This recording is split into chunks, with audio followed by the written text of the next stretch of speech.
புதுச்சேரி பாராளுமன்ற தேர்தலில் போட்டியிட கூட்டணியில் இருக்கும் பாஜகவிற்கு ஒதுக்கப்பட்டுள்ளது. அவர்கள்தான் வேட்பாளரை அறிவிப்பார்கள். தேர்தல் அறிவிக்கப்பட்ட பிறகு பிரதமர் மோடி பிரச்சாரத்திற்கு புதுவை வருவார் என முதலமைச்சர் ரங்கசாமி கூறியுள்ளார்.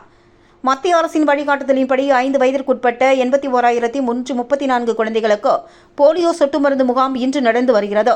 இதில் புதுச்சேரியில் 63,853 குழந்தைகளும், காரைக்காலில் 12,257 குழந்தைகளும், மாஹே பகுதியில் 1,885 குழந்தைகளும் மற்றும் ஏனம் பகுதியில் 3,539 குழந்தைகளும் ஆக மொத்தம் 81,334 குழந்தைகளுக்கு போடப்படவுள்ளது.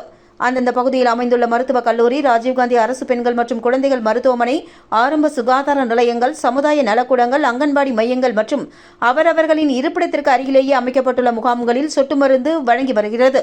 இந்நிலையில் கதிர்காமம் தில்லையாடி வள்ளியம்மை அரசு பள்ளியில் குழந்தைகளுக்கு சொட்டு மருந்து வழங்கி முதலமைச்சர் ரங்கசாமி துவக்கி வைத்தார். தொடர்ந்து செய்தியாளர்களை சந்தித்த அவர், போலியோ சொட்டு மருந்து குழந்தைகளுக்கு போடுவது மிகவும் அவசியமான ஒன்று. புதுச்சேரி முழுவதும் பல்வேறு இடங்களில் முகாம்கள் நடத்தப்பட்டு குழந்தைகளுக்கு போலியோ சொட்டு மருந்து வழங்கப்பட்டு வருகிறது. இதனால் எதிர்காலத்தில் பக்க விளைவுகள் ஏதும் இல்லாமல் இருக்க நல்ல வாய்ப்பாக இந்த முகாம் நடத்தப்படுகிறது என்றார். தேசிய ஜனநாயக கூட்டணியில் புதுச்சேரியில் பாஜகவிற்கு சீட்டு ஒதுக்கப்பட்டுள்ளது என்றும், இதனை அடுத்து பாஜக மேலிடம்தான் வேட்பாளரை அறிவிக்கும் என்றும் அப்பொழுது அவர் தெரிவித்தார்.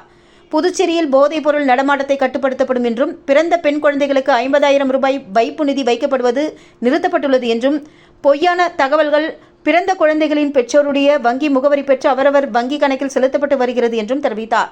பாரத பிரதமர் நாடாளுமன்ற தேர்தலில் பிரச்சாரம் செய்ய புதுச்சேரி வருவார் என்று கேட்ட கேள்விக்கு கண்டிப்பாக வருவார் என்று முதல்வர் ரங்கசாமி பதில் அளித்தார். இந்த நிகழ்வில் சட்டமன்ற உறுப்பினர்கள் ஏகேடி ஆறுமுகம், KSP ரமேஷ், சுகாதாரத்துறையின் இயக்குநர் ஸ்ரீராமலு, துணை இயக்குநர் முரளி, சுகாதாரத்துறை உதவி இயக்குநர்கள், மருத்துவர்கள் உட்பட பலர் பங்கு பெற்றனர்.